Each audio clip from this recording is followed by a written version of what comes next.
नून league ने commissioner Rawalpindi के इल्जामात को मुस्तरद कर दिया। राना सनाउल्लाह ने लियाकत चड्ढा को जहनी मरीज करार दे दिया। हनीफ अब्बास ने मामले को आलमी साजिश से जोड़ दिया। उस्मा बुखारी ने कहा कमिश्नर साहब का ड्रामा बेनकाब हो गया। कमिश्नर रावलपिंडी के संगीन इल्जामात, नून लीग के सख्त बयानात। राना सनाउल्लाह ने कमिश्नर रावलपिंडी को जहनी मरीज करार दे दिया।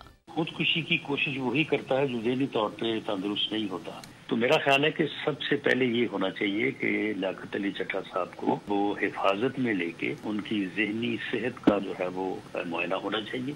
अगर इस बारे में दावे के इल्जामात हैं तो उनके ऊपर जो आइन और कानून जो तरीक़ाकार वज़े करता है बिल्कुल उसमें तहकीकात होनी चाहिए। हनीफ अब्बास ने सवाल उठाया, रिटायरमेंट से कुछ रोज पहले लियाकत चड्ढा का ज़मीर क्यों जागा?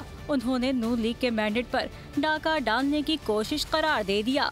मैं तो 100% श्योर हूँ कि कमिश्नर साहब का ताना बाना बलूचिस्तान वाली कुव्वतों के साथ है, बलूचिस्तान की कुव्वतों के साथ है जो वहाँ पे अदम इस्तेकाम पैदा करना चाहती हैं, जो हमारे पूरे पाकिस्तान के अंदर इस्तेकाम, उनके साथ इनका ताना बाना मिलता है। उस्मा बुखारी ने कहा ये सब मंसूबा बंदी के तहत हो रहा है। कमिश्नर रावलपिंडी का ड्रामा बेनकाब हो गया। ये जो है वो ज़हनी तौर पर भी दुरुस्त नहीं है, इनका सियासी एजेंडा भी है। और क्या मालूम असलम इकबाल साहब ने इनको क्या ऑफर किया था कि चले पंजाब में नहीं तो कहीं केपीके में आपको अकोमोडेट कर देंगे, आप फारिग तो हो लेना 20-25 दिन बाद, आप ये कारनामा सर अंजाम दें।